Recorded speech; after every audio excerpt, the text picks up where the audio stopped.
আসসালামু আলাইকুম ওয়া রাহমাতুল্লাহি তাআলা ওয়া বারাকাতুহু। সুপ্রিয় দর্শক শ্রোতা, আজকের ভিডিওটি আমরা শবে বরাতের ফজিলত সম্পর্কে আলোচনা করব। যেহেতু শবে বরাতের ফজিলতগুলো হাদিসে রাসূল করিম সাল্লাল্লাহু আলাইহি সাল্লাম বর্ণনা করেছেন, সুতরাং রাসূল করিম সাল্লাল্লাহু আলাইহি সাল্লামের 3টি হাদিস থেকে আমরা শবে বরাতের ফজিলত সম্পর্কে আলোকপাত করব। আশা করি আপনারা আমাদের সাথে থাকবেন। যারা আমাদের চ্যানেলটি এখনো সাবস্ক্রাইব করেননি তারা মেহেরবানি করে চ্যানেলটি সাবস্ক্রাইব করবেন। মূল আলোচনায় আসা যাক। সব ফার্সি শব্দ, অর্থ হচ্ছে রাত বা রজনী। বরাত শব্দটিও মূল ফার্সি, যার অর্থ ভাগ্য। দুই শব্দের একত্রে বলা হয় ভাগ্য রজনী। বরাত শব্দটি আরবি ভেবে অনেকেই ভুল করে থাকেন, কারণ বরাত বলতে আরবি ভাষার কোনো শব্দ নেই। আরবি ভাষায় এই রাত্রিকে লাইলাতুন নিসফিস মিন শাবান বা শাবান মাসের মধ্য রজনী হিসাবে অভিহিত করা হয়।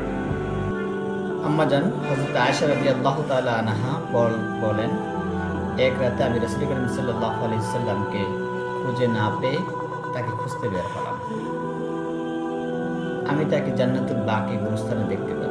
তখন রাসূল করিম সাল্লাল্লাহু আলাইহি সাল্লাম বলেন, তুমি কি মনে করো আল্লাহ তাআলা রাসূল তোমার সাথে জুলুম করেছে?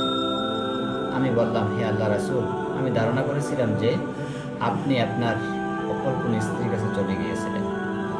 তখন রাসূল করিম সাল্লাল্লাহু আলাইহি সাল্লাম বলেন, মহান আল্লাহ তাআলা শাবানের মধ্যরাত্রিতে নিকটবর্তী আসমানে অবতীর্ণ হন এবং কাল গোত্রের ছাগলের পালের পশমের চেয়েও বেশি লোককে ক্ষমা করেন। রাসূল করিম সাল্লাল্লাহু আলাইহি সাল্লাম আরো বলেন, আল্লাহ তাআলা শাবানের মধ্যরাত্রিতে আগমন করে মুশফিক এবং ঝগড়ায় লিপ্ত ব্যক্তিদের ব্যতীত তার সমস্ত সৃষ্টি জগৎকে ক্ষমা করে দেন।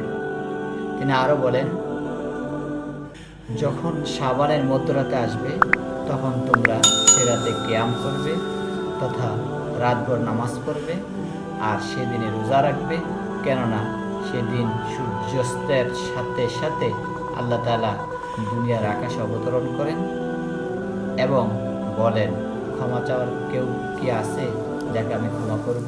রিজিক চাওয়ার কেউ কি আছে যাকে আমি রিজিক দেব? সমস্যাগ্রস্ত কেউ কে আছে যে আমার কাছে পরিত্রাণ কামনা করবে আর আমি তাকে উদ্ধার করব? এমন কেউ কি আছে যে